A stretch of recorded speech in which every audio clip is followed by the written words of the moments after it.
All right, and we are back. And today we're actually going to be learning the truth. Today we're going to be learning what really happened with the OceanGate Submarine Disaster. Now, I know this is on everyone's mind. It's been in all the news, all the rage. But today we're here with Two Bit Da Vinci. I'm not going to edit that out because this is all part of the whole video, guys. It's all part of the real reaction. You know, it's me. I say something wrong sometimes. But guys, this is going to be a good video, I'm assuming. It looks very informative, and I want to know the truth. We've all heard it. We've all heard they were using a video game controller.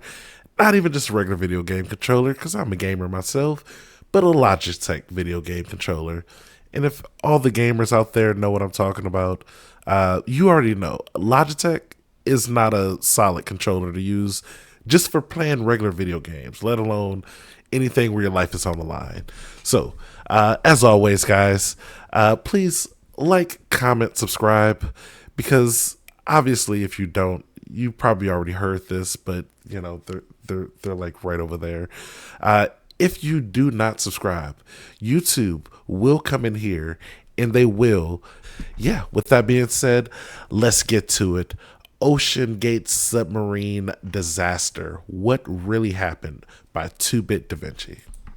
On June 18th, 2023, Titan, a submersible operated by OceanGate, went missing in the international waters in the North Atlantic Ocean off the coast of Newfoundland, Canada.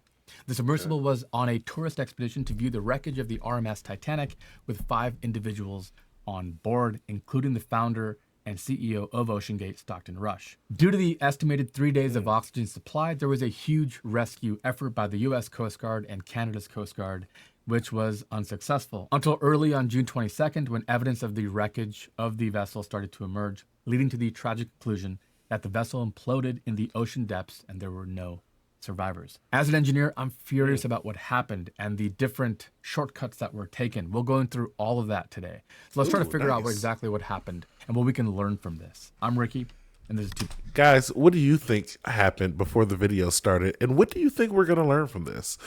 I have a feeling a big lesson is going to be not trusting in people just because they have money.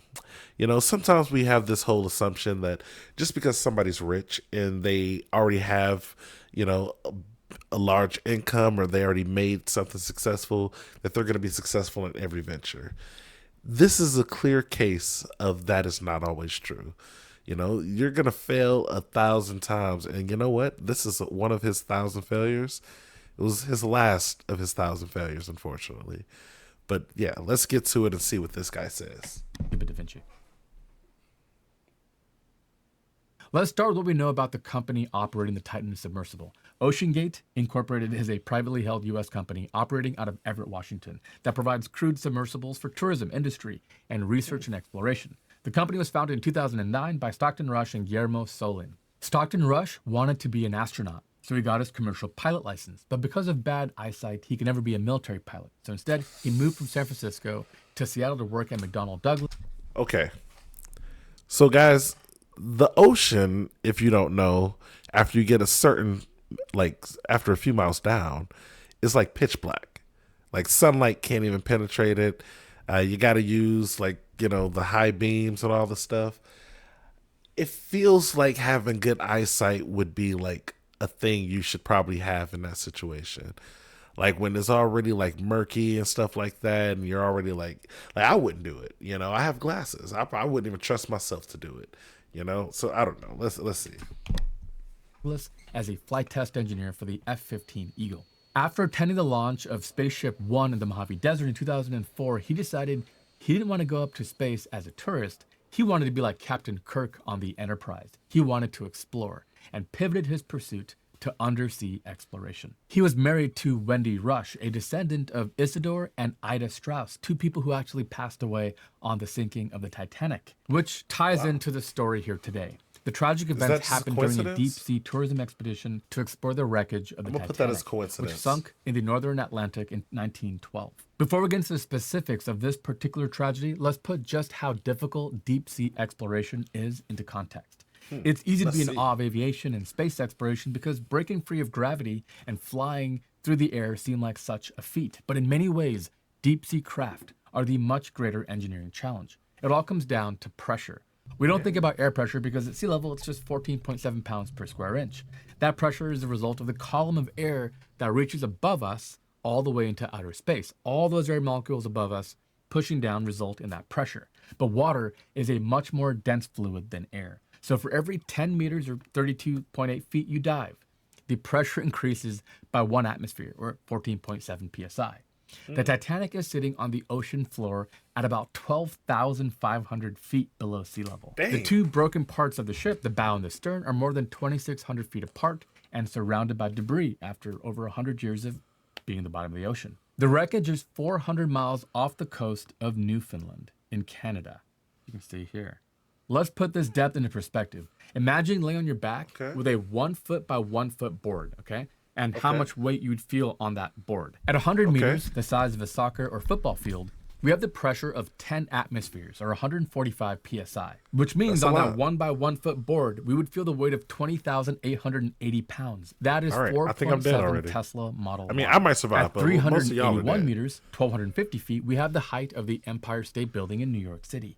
At this depth, we would feel 37.4 atmospheres of pressure, and that 1 by 1 foot board would feel the weight of 80,000 pounds. At All right, I might be 490 gone at meters, that we have the point. max dive depth of the C class of U.S. Navy submarine. Here, we'd feel 48.5 atmospheres of pressure. What? That 1 by 1 foot board would feel the weight of 94,800 pounds. At 828 meters, we have the height of the Burj Khalifa. Wait, is this still Here, further we'd feel down? 82 atmospheres. That weight on the board would be did he say 12,000? 173,520 pounds. Now, this is around the same depth as the deepest diving submarine in operation today, the Oscar-class submarine in the Russian Navy. At 3,800 meters, Hold on. Wait. They went that far down? Because, like, the Burj Khalifa is the tallest building in the world. Guys, follow me here. Why does this map keep going down more? Like, why does this map keep showing even further depths? Because he just said that this is like how far, like, pretty much the rescue people would be able to have gone. But, like, all the way down here, there's so much more. There could be, like, multiple of these right here. Like, was this cool? James Cameron did this, but, like, geez, this guy wasn't James Cameron, people. sits the wreckage of the Titanic. Here, the pressures are 376 atmospheres. That 1 by 1 foot board on our chest would have the weight of 376 atmospheres, guys. Like, what? Okay. 197,000 pounds. The OceanGate Titan was rated for a mass dive depth of about 4,000 meters. Now that might sound insane, but actually it's not even the record for the deepest human beings have been. That honor goes to James Cameron and the Deep Sea Challenger built in Australia in 2012. The Deep Sea Challenger reached the deepest part of the Mariana Trench in the Pacific Ocean, the deepest point on Earth, at a mind-boggling 11,000 meters or 36,000 feet. Here, we'd feel 1,090 atmospheres of pressure, and that 1 by 1 foot board would have the weight of 2.3 million pounds on it. Compare that to the difference in pressure of an airplane at cruising altitude of 36,000 feet, where outside the pressure might be 3 psi, and on the inside between 10 and 12. And that hopefully puts in perspective why more people have been to space than have been into the deepest parts of our oceans. Now let's talk about the red flags that plagued OceanGate from the... Shout outs to James Cameron, you know?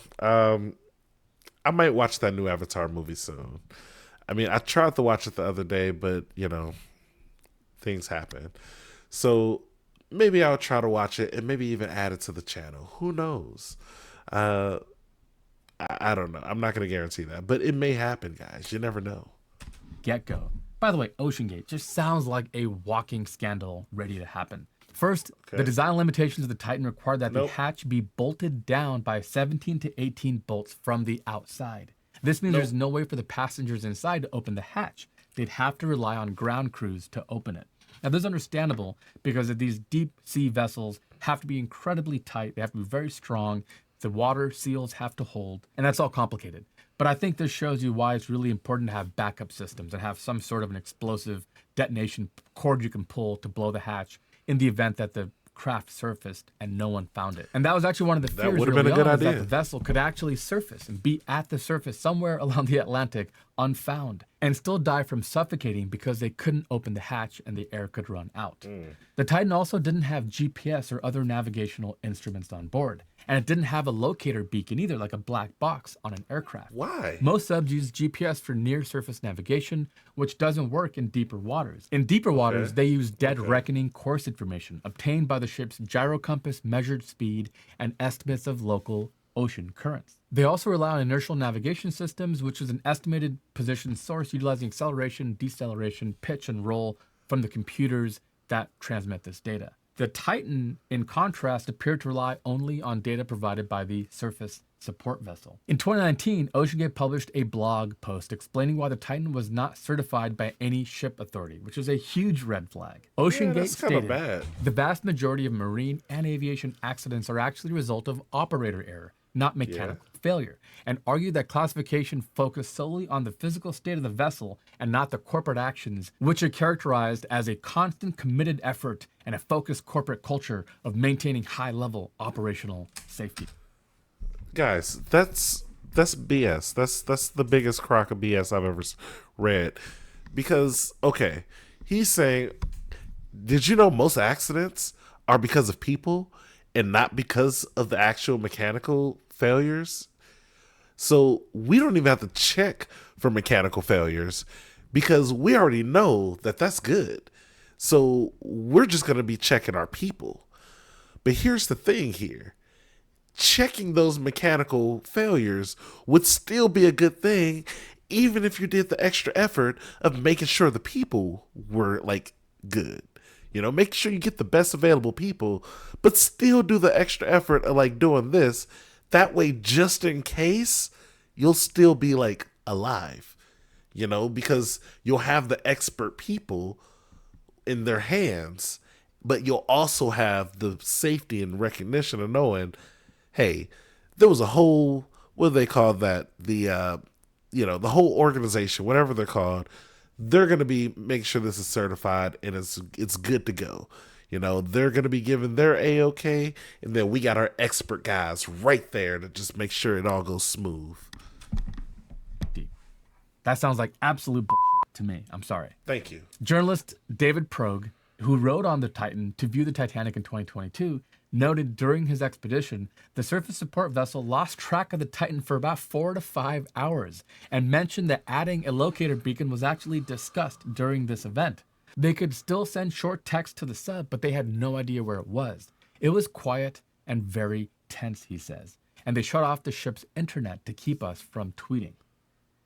Oh my God, that is terrifying. And they've already known that this could happen. The craft was also controlled by a video game controller, which sounds like some cool Silicon Valley way of thinking, beanbag chairs and break rooms, but it's downright stupid. Military spec products go through incredible rigorous testing, making them safe in all operating environments. For example, as expensive as Apple's Vision Pro headset is at $3,500, it is downright cheap compared to the $400,000 that it costs to get a helmet for the F-35 fighter jet. And the reason why, well, lower volumes, of course, but also because they have to go through unbelievable vibration testings to make sure the wells will all hold up, make sure that the higher levels of radiation at 40 to 50,000 feet won't do any damage long term, and to make sure absolute reliability. Now let's talk about how we got to the Titan. That's expensive. OceanGate started by purchasing... Guys, you want to know why the U.S. military budget is so high? Like, add that to the list of reasons, you know? $400,000 for helmets. Remember that, guys. Antipodes, which is a submersible back in 2012, which was their first test bed for testing and learning about this entire endeavor. Next, they built Cyclops 1, which is in collaboration with University of Washington's Applied Physics Laboratory. And this was a deeper sea vessel capable of reaching a max depth of 500 meters. Still nowhere near deep enough for the Titanic, but this was their next step and their next iteration. In the early design, the hull was made of carbon. Wait, commercial deep diving. Like, I understand the appeal of it, but it feels like a niche market. Obviously, it's going to be for like rich people and stuff like that. But wouldn't you make more money doing like, I don't know, like less deep dive, like commercials deep diving? Like, let's say you did just have a 500-foot deep dive experience, and maybe that's enough to see some coral reefs somewhere, some cool stuff like that. I feel like a lot of people would like that, and then you make it I don't know, make it like $2,500 or some, around that price, and I feel like you could make even more money.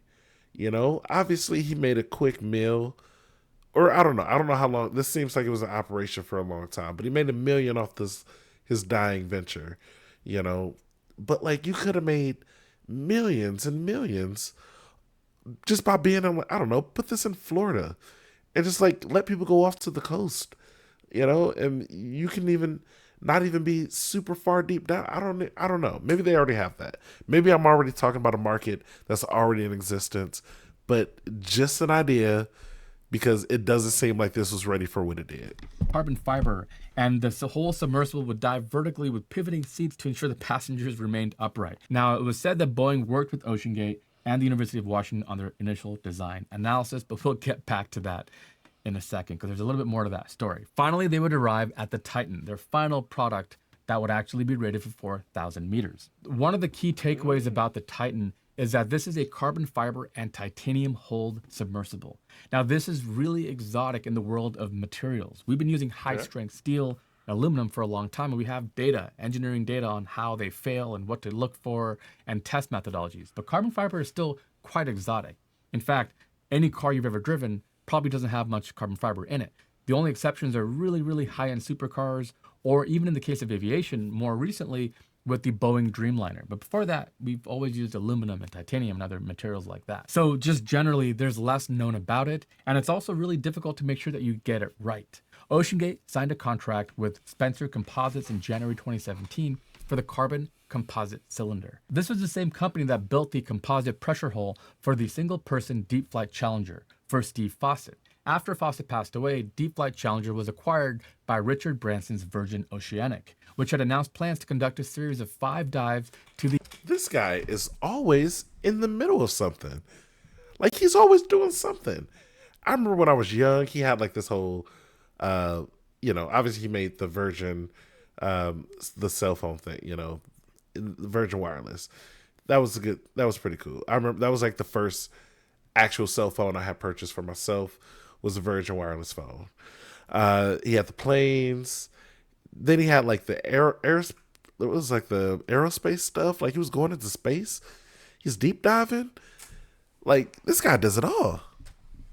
The deepest points. He should sponsor my videos. Guys, if anyone can get in touch with this guy, let him know. Like, comment, subscribe. The ocean. But Deep Flight refused to endorse the plan as the craft had been designed to dive only once. This is important. We'll get back to this in a second. In a statement, they said the problem is the strength of the Deep Flight Challenger does decrease after each dive. It's strongest on the first dive, said Adam Wright, the firm's president. It was designed to set the record, dive to the deeps, and then be retired as an exhibit in the Smithsonian. This is a really crucial part because sometimes in engineering, what it comes down to is the operational lifetime and understanding it. And this might have been at play here. And by the way, I tried to go to OceanGate.com to get a little bit more information, and I noticed that their site was taken down on June 22nd. So after the disappearance of the Titan in 2023, the University of Washington stated that APL, their applied physics laboratory, had no involvement in design, engineering, or testing of the Titan submersible. A Boeing spokesperson also said that Boeing was not a partner on the Titan and did not design or build it. A NASA spokesperson said that NASA's Marshall Space Flight Center had a Space Act agreement with OceanGate, but did not conduct testing and manufacturing via its workforce or facilities. Basically, all of these partnerships that they had are now being revealed that they were not really partnerships. This is a classic example of a company trying to get credibility by partnering with NASA. How good does that sound? But what exactly they did with NASA isn't really well understood. It could have just been as simple as, hey, can we rent out a little bit of space over in this corner of your facility? This is probably the most infuriating for me as an engineer.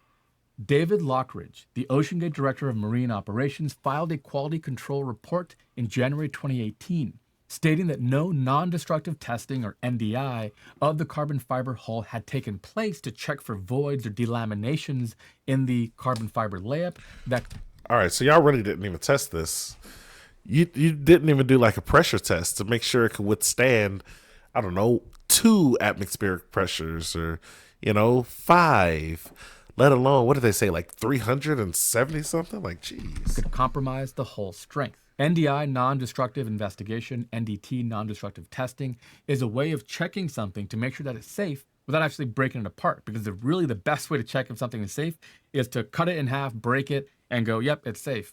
But of course, you've destroyed the product. So NDT is something that engineers lean on all the time to make sure things are safe. And in the world of carbon fiber, it's that much more difficult because carbon fiber doesn't bend or yield or get grooves and cracks the way other materials do. It requires a lot of information and insight. Lockridge was told that OceanGate would rely on the real-time acoustic monitoring system, which he felt would not warn the crew of potential failure with sufficient time to safely abort the mission and evacuate. The day after he filed his report, he was summoned to a meeting in which he was told the acrylic window that you look out of was only rated for 1,300 meters because OceanGate would not fund the design of a window rated for 4,000 meters. In that meeting, he reiterated his concerns and added that he would refuse to allow crew testing without a hull scan.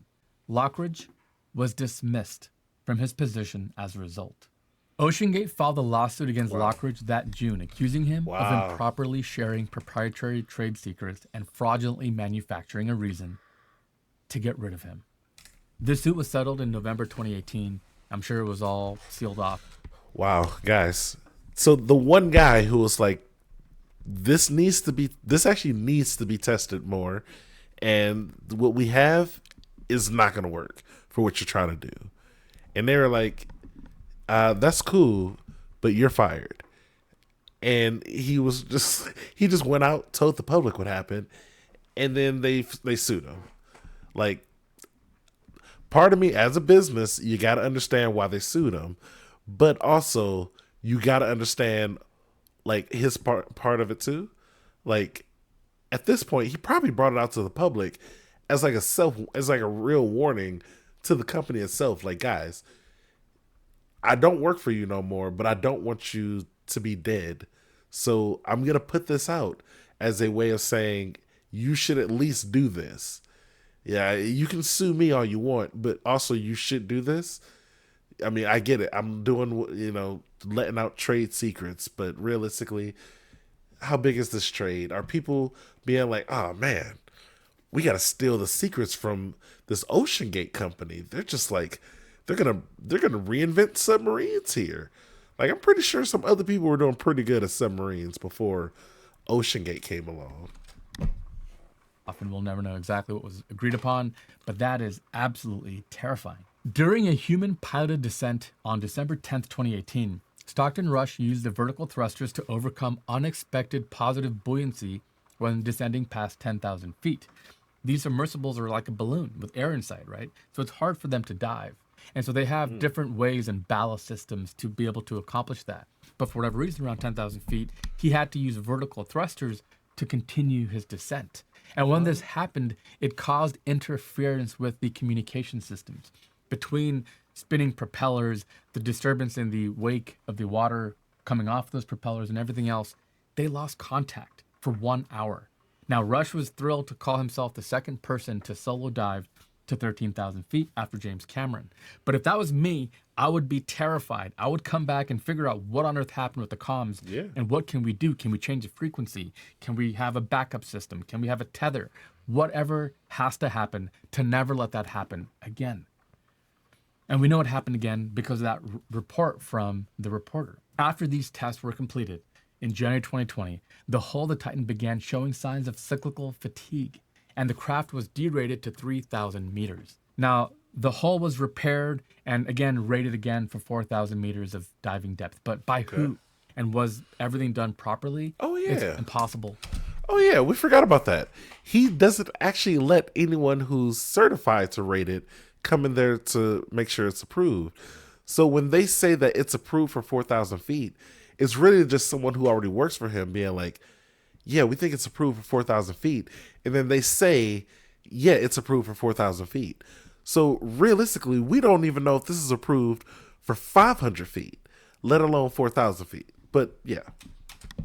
To know. I decided to make this video because I think we're at the precipice of a new age of exotic tourism and exploration, between going to the space to go to the moon, low Earth orbit, or deep sea diving. We're at the edge of seeing more of this. Wealthier people, the people that were involved in this particular incident, always want to have that next thing. And so if we're going to do this, it's important to realize just how unsafe this can be. Unlike commercial aviation, there are no regulatory boards involved here. This is international water. The company did have to register the parent vessel that takes people from Canada, right? So that had to be registered. But what happens out in open waters is not very highly regulated. This is a really tough story for me because as an engineer, I do love ambition. I mean, building your own vessel, carbon fiber 5 inches thick, it sounds cool. But as an engineer, I also realize how important safety measures and protocols are. Aviation is a perfect example. If you ever hop on an airplane, you cannot imagine how safe you are because of all the people involved, from company members like Boeing and Airbus personnel, engineering test officials, all the way to the FAA and other regulatory approval bodies that make sure every little thing is regulated and controlled. There is none of that going on here. One of the first things to realize about an implosion of the vessel is that there was probably not a lot of suffering. The people probably just died instantly. We mentioned how much weight you would feel at these depths, and you would pretty much just get crushed. So what happened is they built a vessel which was in and of itself pretty impressive. The carbon fiber layup, the composite structure, titanium. This was an exotic craft, and it had a viewing window to go see the Titanic. These are things that human beings could not do before. But the problem is every craft, every vessel, every engineering device has an operational lifetime. Now, the way engineers do this is by testing something and figuring out how many cycles can we hit this with before problems start to emerge. And then they add a safety factor. For example, your car will work almost forever. There's no pressure involved. It's just atmospheric pressures at sea level, right? Now, if it rusts and things, that could change the equation. But your car is fine. How about aircraft? Aircraft are pressurized and depressurized, pressurized, depressurized, right? And you can't really inspect every little nook and cranny. So what engineers figured out is if we're going to build this out of aluminum, if we're going to build it from carbon fiber, we have to do a test every 1,000 hours, 500 hours, whatever the case might be. A complete overhaul where they tear down the wall panels and inspect, and they'll actually get out and check for any cracks and other impurities and imperfections, because any crack or any little divot can be a stress concentration point where it'll start to impound and fail. Then finally, they'll say at this many hours, 20,000 flat hours, whatever the number might be, the aircraft is retired. That doesn't mean it's going to fall apart, but we know we tested it for millions of hours and nothing bad will happen in this window. And that is the operational window. Odds are a plane could probably fly for thousands more flights after that, but we don't want to do that. That is the operational lifetime. What was the operational lifetime of the Titan? Was it ever established? They were not doing NDIs or NDTs, non-destructive testing, to see what was happening to the carbon fiber. Again, carbon fiber is a mesh weave that is laid in alternating patterns and then glued up. It is incredibly strong and incredibly impressive as an engineering material, but it's equally not as well studied. We have 100 years of history and experience with high strength steel and aluminum and other materials. But this is a new frontier. And that's why this is so important to cover. New frontiers are exciting. They're sexy. They're glamorous, right? Air travel. We're on the brink of space tourism where rich people can buy a ticket to go up and tour around the moon, have a nice little catered lunch, and come home. Whenever we have new frontiers, we have unknowns. That's what makes it a frontier. There's not a playbook. And when you have to build vessels able to withstand the pressures of the ocean's deep, deep waters, there's a lot that is unknown. And that's why we don't have commercial versions of this. I think this vessel just had some sort of a crumple or some defect or deformation. Something was happening over a couple of cycles. I mean, they did successfully go down and come back three times, and at that fourth time they crumpled. Honestly, I don't think any vessel that goes to the Mariana Trench or 12,000 feet in the Atlantic should have a life more than a couple of cycles. And I think what they were trying to do, I think Stockton Rush was trying to make these tickets affordable, right? Now, they started at $125,000, double that by the time these guys went on at $250,000, right? $250,000 sounds like a ton of money. The real price for this probably should have been $1 million, 1.5. That allows you to replace the vessel every so often, or to do complete disruptive testing to replace parts. There's a whole slew of things that have to happen. But I think in the interest of trying to be affordable, being on the ship yourself, the prestige of your reputation, trying to build a brand, trying to build a company, they took all kinds of shortcuts and did things they do not understand. And I'll be honest with you, we know more about space than we do our deep oceans or the deep earth. These are just really, really hard environments to get to. This is tragic. I was... Guys, this video's almost over, but I have to say, like, going to try to see the Titanic it sounds pretty lame to me. Like, it does not seem cool whatsoever. Like, you can see images of it, you can see videos of it. They weren't actually going to see it. They were going to look at it through a TV screen, which means they also could have just looked at it anywhere. They just wanted to say they went down there. And as cool as that sounds, it's also pretty lame. Like, you got in a tube, and then you went down, and then a screen told you that you're in front of something. And I mean, maybe it's the whole like, oh, I'm down here and my life is on the line, but like, that's part of your life is on the line. And what's it really for? To go see a ship that you know it's already wrecked, you know where it's at, you know what it's doing. You want to be the guy who's there when it's like, oh, I saw that part of the ship break down at the bottom of the ocean. We were down there, and then as soon as we got down there, this part of the ship rusted off and fell down. What did you really accomplish with that? What did you really do? But I don't know. Like, and yeah, RIP to the people who passed away. I feel most sorry for I think it was like a stepson who went there with his dad or something. Like, it just seemed kind of messed up. Obviously, he probably didn't pay for it. So, and yeah, they should be replacing this thing all the time. As an optimist, I was hoping that we would find them somewhere and that this would all kind of be a learning lesson without loss of life. It didn't work out that way. But in engineering, we have to always learn from our mistakes. If you're a believer in freedom and these people took the risk, they knew what they were doing, I do agree with that. I'm a believer of freedom and taking your own risk or taking your own choices. But did they fully understand what this vessel was? Was it fully known? Were the risks really well known to them? Probably not. So those are things that we can try to improve upon. And maybe the next time somebody comes up with this idea to do deep ocean exploration, there's better methodology in place. And I would imagine it's going to get much more expensive.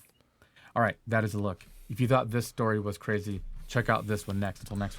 Guys, that was a good video. I really liked it. A lot of really good details in there. Again, this is by our guy, Two Bit Da Vinci. Really great creator out here.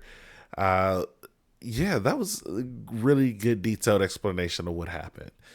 Now, the only part he was missing was more details about the video game controller. Again, guys, it was a Logitech video game controller. Google it yourself. Editor, throw in a picture of what a Logitech controller looks like, because again, they're not the best even at what they're supposed to be for. Like, what they're made for, they're known in the industry as being bad at what they're actually for, which means any other purpose isn't really going to serve it. It's not going to be useful in any other thing. They should have used a PS5 controller. They would have been safest. Xbox controller would have also kept them more alive. Again, I shouldn't really say that, because I'll be honest, it didn't seem like the controller was the issue. It seemed like it was the ship in general. So yeah, regulations for the win. Guys, remember, regulations are good sometimes. Most times, honestly. You know, this is why we have regulatory bodies. They're meant for a reason. But yeah, good video. And as always, guys, please like, comment, subscribe, and bye.